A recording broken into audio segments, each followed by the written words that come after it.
and a warm welcome to Mlc TV News Hour, reaching you live from the city of Lokoja, the state capital of Kogi. I am Fatima Yakub. The headlines. Former Senate President harps on unity of the country. Former President GOODLUCK Jonathan advocate for national industrialization. And RANGNICK suffers first defeat as United coach. Now the news in detail. Former President of the Senate, David Mark, has pleaded with Nigerians to harp on those things that brings peace and unity to Nigeria in the new year rather than ruminating on issues that tends to undermine the cohesion of the country. Mark therefore asks citizens to shun those mundane issues of religious and ethnic inclinations that tends to put asunder to the peace and national unity. The former Senate helmsman in a goodwill message to Nigerians on the New Year signed by his special advisor, Paul Mome, noted that the nation has gone through turbulent times in the recent past, a situation he said must be of necessity to be reversed for good. David Mark stressed that people must avoid those fault lines and work towards cementing the fragmented culture and tradition of brotherhood in the years. The senator asked the present administration to lead the charge to bring all Nigerians on board by adopting the policy of assimilation and inclusiveness in the affairs of the country. He believes that Nigerian citizens are good followers, hence government must put the cards on the table and show the way. Former Presidents, Federal Republic of Nigeria, Olusegun Obasanjo and GOODLUCK Jonathan, including the founder of ADDI, former permanent representative of the African Union Mission to the USA, Dr. Arikana Ohihombo-Rikwad, have commended the President General of Love World Incorporated and Christ Embassy, Pastor Chris Oyakhilome, for identifying with the African youths and for grooming exceptional leaders over the years through his initiative, Chris Oyakhilome Foundation International. The commendations were given during the Chris Oyakhilome Foundation International Future Africa Leaders Award Night at the New Year Eve service in Lagos. Former President Obasanjo in his remarks said Pastor Chris has continued to demonstrate to the world through his mentoring that Africa has future leaders that will take the continent to its promised land. A reporter has more. Since 2013, Pastor Chris Oyakhilome through his foundation has continued to celebrate the top young Africans whose works and impacts have gone beyond their nation and have impacted Africa in the most remarkable ways. Pastor Chris described African youths as talented and intelligent, says the future of the Africa continent lies in the young people. Former President Obasanjo thanked God for what God has endowed young ones with and commended Pastor Chris for encouraging young African leaders of tomorrow. First, God has given Africa all that Africa needs, that no person on the continent of Africa should go to bed hungry. God has endowed us with all that we need so that nobody will be in want. Second, God has given us men and women of ability, of industry, who can give us and turn what God has given to us to a great advantage so that Africa will not be lagging behind among the continents of the world. So what my brother Chris Oyakhilome is doing with Future Africa Leadership Award is to identify, encourage, and develop leadership that will make Africa great. And let me tell you, no one will make Africa great except Africans. While the former president, GOODLUCK Jonathan, who was the chairman of the occasion, described the Future Awards program as excellent, he called on Nigerians to turn the country into an industrialized nation where people will produce what they consume. He charged the youth to go out and be worthy ambassadors of the country. You have shown visionary and transformational leadership through the Future African Leaders Award. You and your team have continued to develop and encourage young men and women across Africa to think of independent means of improving their communities without necessarily waiting for government. Have demonstrated commitment and dedication to making Africa proud across the world and within the continent of Africa. But I believe they can still do more to improve the quality of life of our continent. I believe that Africa youth are critical stakeholders in our quest for socio-economic transformation as a continent. They have the strength, very knowledgeable, very creative, intelligent group of people, and they can be involved in all aspects of human endeavor, in all aspects of production, manufacturing, issues of technology, etc. And of course, I always say that in Africa, we cannot continue to be a continent where raw materials are taken away. We must try to be a continent that industrial goods are taken to other countries. Dr. Arikana Chihomborikwa, President and founder of the Africa Diasporal Development Initiative, ADDI, former permanent representative of the African Union to the United Nations, condemned the representation of the blacks as evil at all times, called on youths to stand up to build an Africa of their dream. What we must concentrate on are the root causes, and they do not want us to go there. Well, I'm here to say the leaders of tomorrow who are here today understand Africa's root causes, and we will be on our way to building the Africa that we want. It is since 1963 our leaders failed to reach a consensus about building an Africa that spoke with one voice. Why? Because NATO was in full force when they met. Some of our leaders were compromised, so they failed to reach a consensus on an Africa that spoke with one voice. She lamented and worried that the blacks have suffered setback. She urged the youths not to feel inferior of their skin color.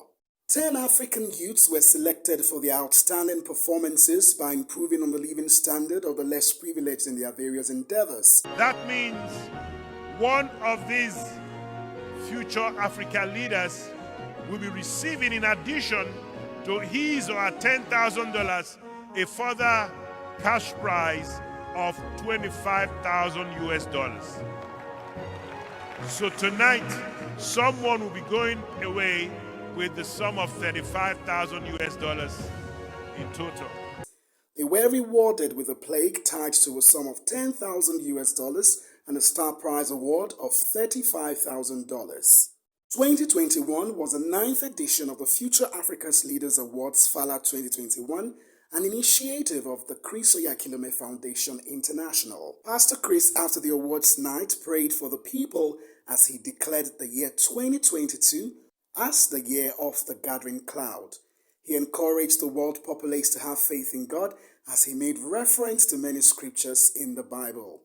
The service attracted millions of followers across the globe. My name is Morno Balagubu, reporting for Mlc TV. The minister, Chris Idigene, has come out boldly to say he was offered bribe to accept Uba's purported victory at Anambra primary election.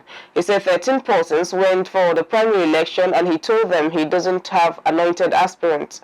He told them it is God who makes a governor. It is also God who makes a president, that he told them to go to the field and convince everyone to vote for them.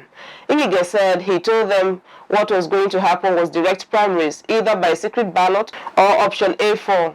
The aspirants listened to him and used their hard-earned money to run for the election. None of them is a thief or stole money. So they used their hard-earned money, and primary election was conducted and said everyone would go to their ward, that voting would take place from 8 a.m. to 4 p.m. I quote him, "I even came from Abuja to participate in the process. Somebody of my status could not vote.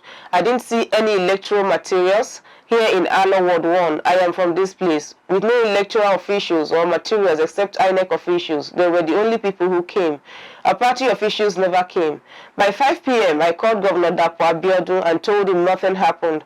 I told him to postpone the election from Saturday to Monday. He said okay.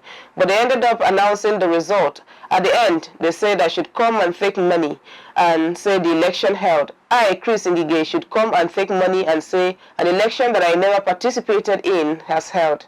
He said he told them that he has all the money he needed and he has contested for all the positions he needed to contest for.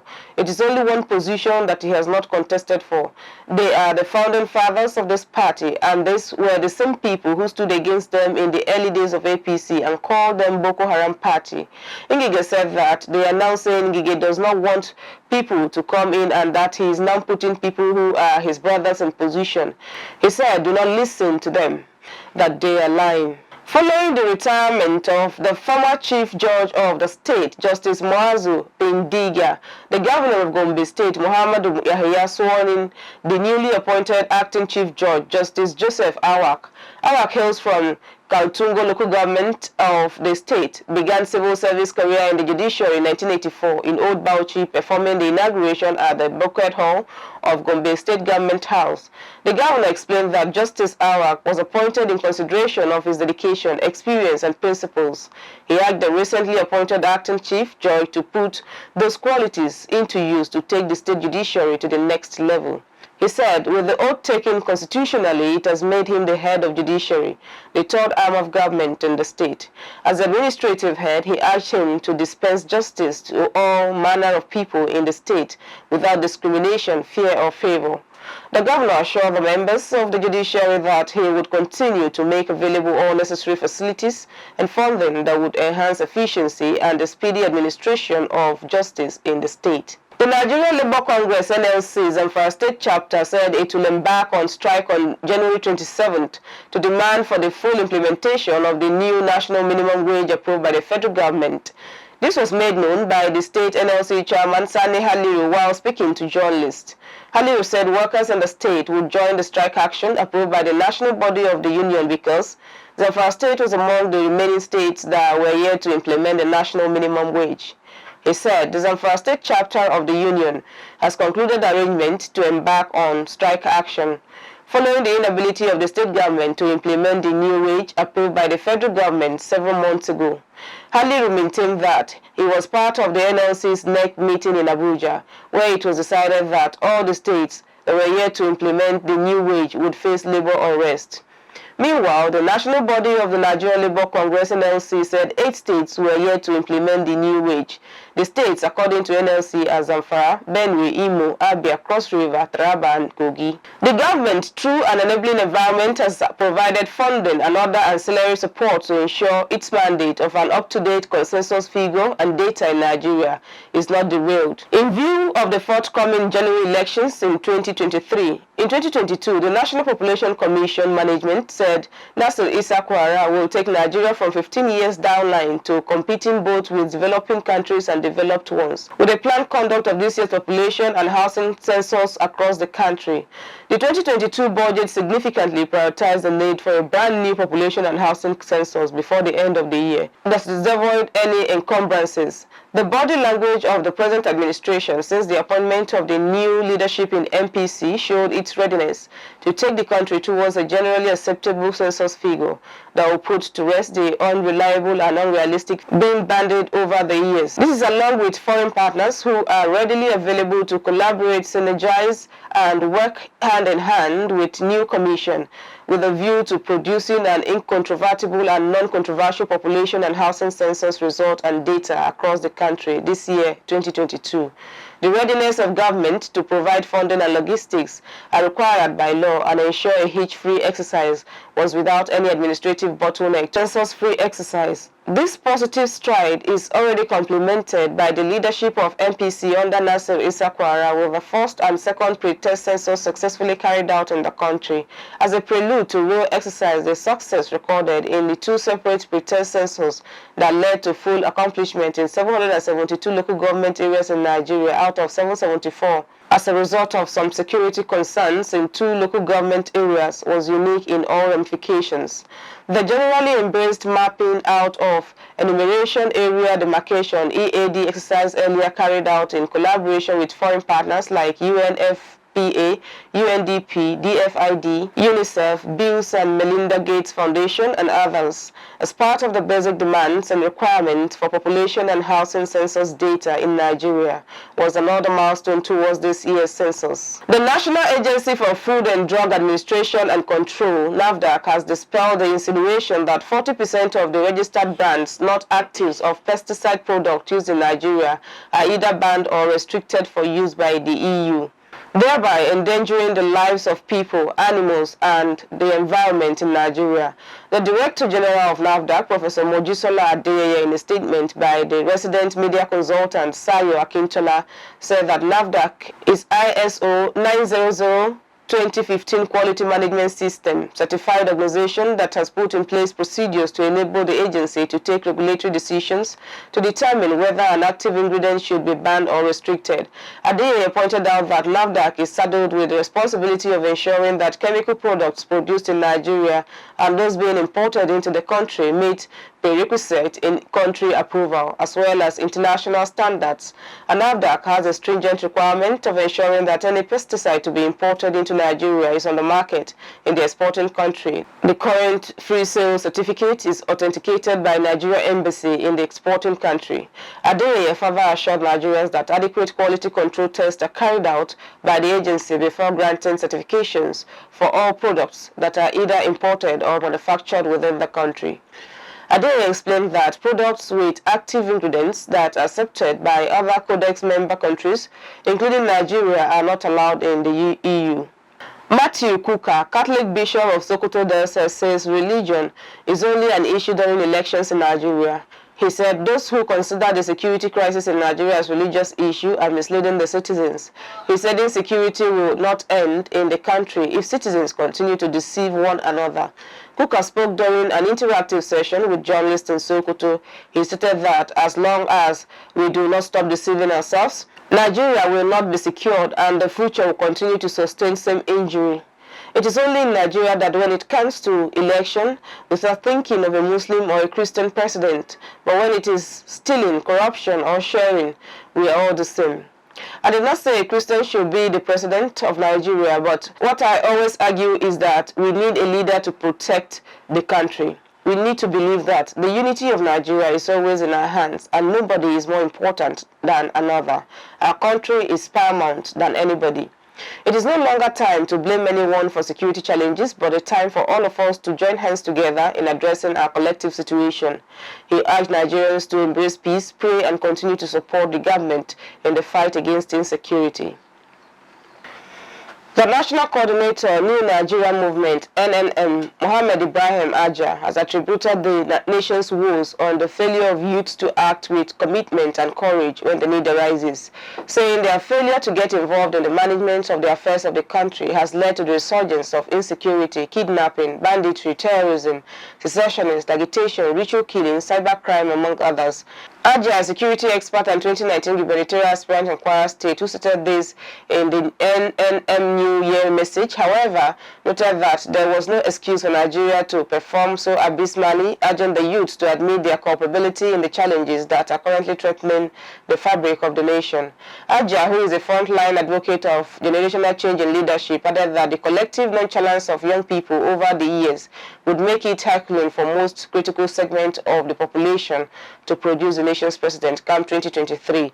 He therefore challenged the youths to wake up and realize that they have all it requires to end the devilish act stagnating the progress of the country over the years. The ambition of a former deputy national chairman of the Congress for Progressive Change, Saliu Mustafa has received a big boost as top chieftains of the defunct CPC threw their weight behind his aspiration for the office of the National Chairman of All Progressives Congress, APC.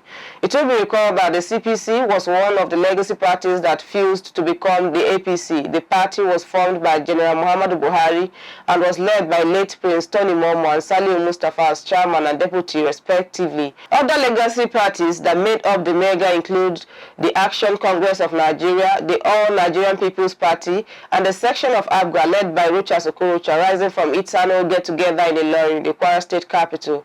The former chairman of the party in the 16 local governments of Kwara State said they believe in the capacity of Mustafa to lead the APC at the national level, citing an example of good and sound leadership he provided as the leader of the party between 2010 and 2015. According to a communique made available in Ilorin by the its chairman, Mahmoud Babatunde Bako, the Forum of CPC LGA chairman said that they received the news of the aspirations of Saliu Mustafa with joy. They described him as a detribalized loyalist of President Muhammadu Buhari who brought the CPC into Kwara State and nurtured it to the point of forming an APC government in the state. Also speaking, a chieftain of the APC and former chairman of Ekiti local government area, Elder Sunday Aina, eulogized Mustafa for his leadership qualities. You're still watching MLC TV. We'll be right back after a short break.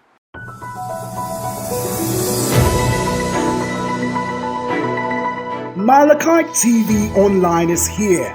For your timely and reliable news that reaches you fast with the breaking news, choose MLC TV. Get human interest stories right here on MLC TV with entertainment, sports, business, culture, tourism, and fashion news stories all featured on MLC TV. Not forgetting political and current affairs news, state and federal government and people's matters will be discussed regularly on MLC TV. MLC TV, your one-stop online destination for unbiased, accurate news, entrepreneur ideas, and youth matters to the rest of the world. MLC TV, reaching everywhere, informing everyone.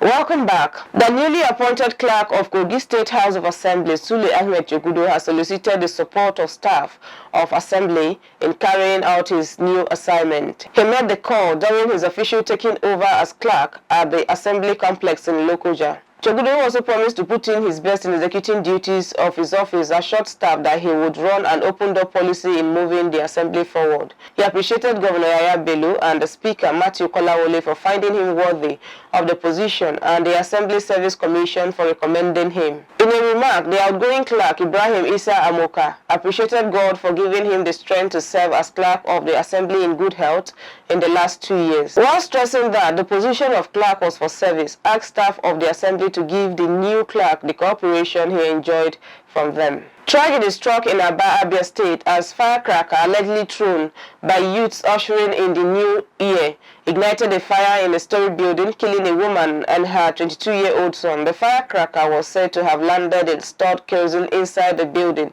located along Amucha Street off Ohanku Road, Idiogoro Ngwa Road in Aba South Council area, and immediately set the building on fire. Witnesses said that the deceased woman and son were sleeping at the time while some of their neighbors had traveled to their villages for the holidays. Those that didn't travel were said to have gone to midnight service, locking the gates from outside in order not to have problems entering their apartments on return, a situation that made it impossible for help to come from outside when the fire started.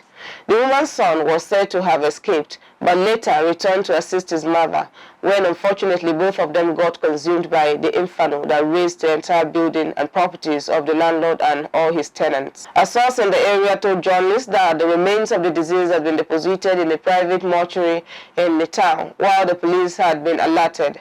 Efforts to speak with the state police spokesman, Geoffrey Ogbonna, proved abortive, but a senior police source in Aba said the report had been received, but did not give further details. A 29-year-old man, Adeni Samuel, has recounted to police how one Wasiu Eluyera offered him 10,000 naira to kill his pregnant wife. The 35-year-old was allegedly trying to get rid of the woman in order to keep the pregnancy away from his new wife. Police said the duo were arrested following a distress call received by the DPO of Ojugo Divisional Headquarters, Ogun State, from concerned members of the public on January 1, 2022. Ogun Police Public Relations Officer Abimbola Oyeyemi said the police were informed that the two men had engaged each other in serious physical combat at Oponua area of Ogijo as residents feared they might get injured. The DPO of the Ogijo Division, CSP Mohammed Baba, had mobilized his men to the scene, where the two suspects were arrested according to the PPRO. Police preliminary investigation revealed that Wasiu had been married to Bola Taiwo before they got separated. They said Wasiu later got married to another woman who, it was learnt, now lives with him. However, the husband reunited with Taiwo, who later got pregnant. To avoid the announcement of his new wife, Wasiu had requested Taiwo to abort the pregnancy, but the woman refused. Oyeyemi said after he failed in his efforts to make the woman terminate the pregnancy, he decided to eliminate the woman and the pregnancy. In his confessional statement, he stated that he had twice bought food for Taiwo from one eatery and laced the food with poison, but the lady, by providence, did not eat the food. A woman, Beatrice Iya, is demanding justice after her 1 year and 10 months old daughter was allegedly defiled at a crèche in Arepo, in the Obafemi Owode local government area of Ogun State. Speaking, the distraught mother explained that she noticed bruises around her daughter's private part after she returned from school. The mom said at the hospital they examined her and told them that she was molested sexually, after which they reported the matter to the police. They also went to the school owner, Mrs. Olabisi, to report the case. It was reported that the creche's proprietress, Olabisi, sent emissaries, including a cleric, to plead with Beatrice to drop the case. She was alleged to have also offered to pay the medical expenses incurred for the child's treatment, which the family turned down. The victim's family was said to have also reported the case to a rights organization, One Love for Peace and Unity Foundation. The founder of the NGO, Rachel Omola, lamented that the case, which was reported to the police in March 2021, was dragging, adding that no arrest had been made. She said what she wants is justice. Gunmen have kidnapped an ex-gubernatorial candidate, Kemi Nse, under People's Democratic Party in Plateau State, and Monday Hassan, the chairman of the Academic Staff Union of Universities, Plateau State University Chapter. It was gathered that gunmen invaded the house of the former gubernatorial aspirant, who is also the former chairman of Shendem local government area of the state, on New Year Eve and abducted him along with his guest, Hassan. A source close to the family of the former council boss disclosed that the gunmen gained access to his premises at about 9:45 p.m. and shot sporadically into the air to announce their arrival. The source further revealed that the gunmen forced their way into the sitting room where Nse was entertaining his guests and forced them into the waiting vehicle at gunpoint. According to the source, before the family and others within the neighborhood could raise an alarm, the gunmen had disappeared with their captives. It was further learned that the kidnappers are yet to establish contact with the family. The State Police Public Relations Officer, ASP Uba Gabriel Ogaba, who confirmed the incident, said men of the State Command are on the trail of the kidnappers. Kogi State Police Command says it has commenced investigation into the alleged escape of suspects from custody at Egume Division. An alleged kidnapper who recently killed his victim and was transferred from Lokoja to a police station in Egume, and an electrical vandal were reported to have allegedly escaped from the police cell on New Year's Eve. The vandal, who specializes in vandalizing NEPA cable and thunder copper protectors and kidnapper, conspired and beat all the security outfits of the police to escape from the cell on that fateful day. But the Commissioner of Police, Kogi State Police Command, CP Idris Daudu Dabang, while condemning the incident, ordered that the officer on duty be detained and is currently undergoing orderly room trial, police internal disciplinary action. The CP, in a statement through the State Police Public Relations Officer William Aya, further noted that the command deployed its tactical and operational teams, as well as intelligence operatives, to trail the fleeing suspects with a view to apprehend them to face justice. The command assures the public of its level of determination and synergy with other security agencies to consolidate on the last year's achievement and equally adopt new measures of tackling security challenges in the year 2022 and beyond. Members of the public are enjoined to continue to partner with police and other security agencies by way of providing credible information on the activities of criminal elements in the state. The governor of Kogi State, Yaya Bello, has commiserated with the government and people of Kano State and the entire Emirate Council over the loss of their two illustrious sons, renowned urologist Dr. Ibrahim Dati Ahmed, President General Supreme Council for Sharia in Nigeria, and Uthman Bashir Tufa, former presidential candidate. In a statement by his Chief Press Secretary, Onogu Mohammed, Governor Bello described the loss of two elder statesmen as great loss not only to Kano but Nigeria in general. Dati Ahmed was a refined gentleman with unquantifiable contributions to the development of education and the Sharia knowledge as a guidance to the Muslim faithful. He will be missed for his wise counseling and his vast knowledge on moral lessons needed for our future generations, he said. Similarly, Governor Bello expressed shock over the death of a former presidential candidate of the National Republican Convention in the 1993 election, Bashir Tufa, saying his death has no doubt created a vacuum in Nigeria's political space. Governor Bello said he was a gentleman politician who believed in service delivery and developmental democracy. He prayed to Allah to grant their souls eternal rest in Al-Jannah Firdaus. The government and people of Kano State and the entire Emirate Council the fortitude to bear the irreparable loss. And on our foreign news, Sudan's civil prime minister Abdallah Hamdok resigned on Sunday, more than 2 months after a coup and following another deadly crackdown on protesters, with the military now firmly in control.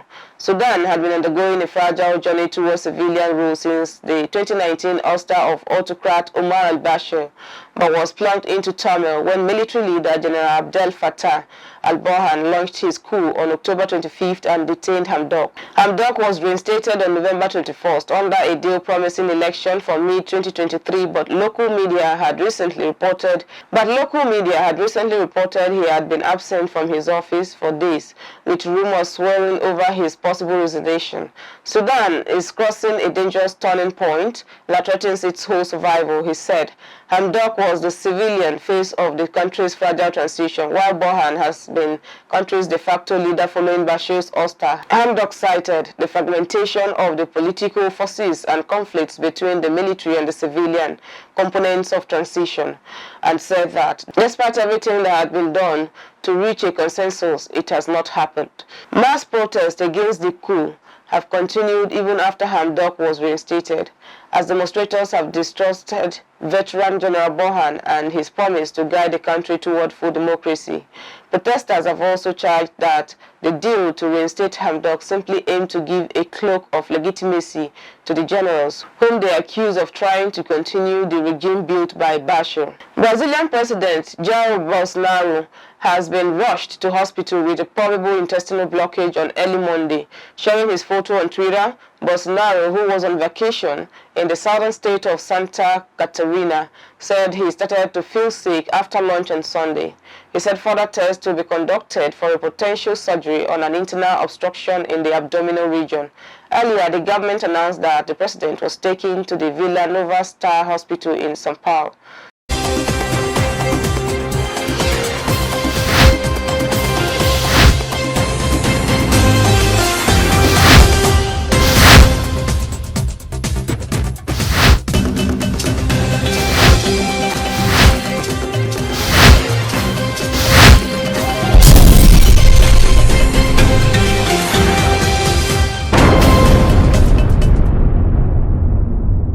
And on sport, Coach Chris Danjuma has called up 26 players to the camp of the Nigeria's under-20 girls Falconets ahead of this month's FIFA Under-20 Women's World Cup qualifying cracker against Cameroon's Junior Lioness. The list includes defender and captain Oluwatosin Demehi, goalkeeper Omni Monle, midfielders Bashirat Amo and Esther Onyenenside, and forwards Flourish Sebastian, Messi, Doku and Precious Vincent. A 15-goal haul in their last 3 matches has taken the 2-time World Cup finalists to the penultimate round of the African qualifying series for this year's finals, which will hold in Costa Rica. Cameroon will host the first leg of the penultimate round in Douala on Sunday, 23rd January, with the return leg to hold at the Mobolaji Johnson Arena, Lagos, a fortnight later. Wolves ended Ralph Rangnick's unbeaten start as Manchester United interim manager on Monday as João Moutinho's strike and a deserved 1-0 win at Old Trafford. A first home defeat to Wolves in 42 years leaves United still 7th in the Premier League table, 4 points adrift of the top 4. But it was another lackluster performance that was just as concerning as the result for Rangnick, as the Red Devils were thoroughly outplayed.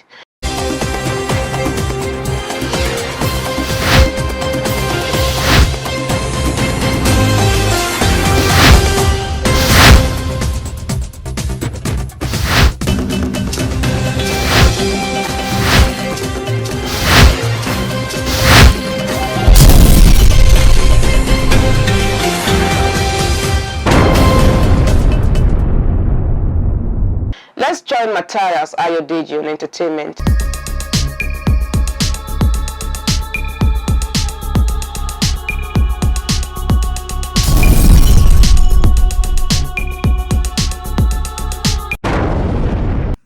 On entertainment news today, the Rivers State Police Command has debunked the reports that singer Tenny was almost kidnapped during a show in the state. According to the command's public relations officer, Erin Grace Coco, the incident that took place in the state wasn't a kidnap attempt. Coco says some miscreants who had a misunderstanding at the venue of the show created a scene that made security agents fire some gunshots to ward off violence. She further revealed that the miscreants had a free-for-all moment, but the prompt intervention of the security agencies saved the situation. The statement by the police came after an ugly incident occurred at Asari Toro local government area of the state. The music star was on stage performing when sporadic gunshots cut short the show. It was reported in several quarters that there was an attempt to kidnap the music star. And that is all on entertainment news today. My name is Matthias Ayodeji Peter, reporting for Mlc TV. Back to our caster for more stories.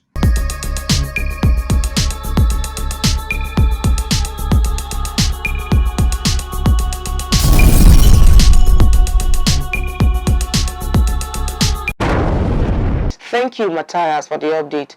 And that's our news package for today. Join us tomorrow via same channel and same time. For our daily news, subscribe to our YouTube channel, Mlc TV, Facebook, Mlc TV, Instagram, Mlc TV 2021, and Twitter at Mlc TV.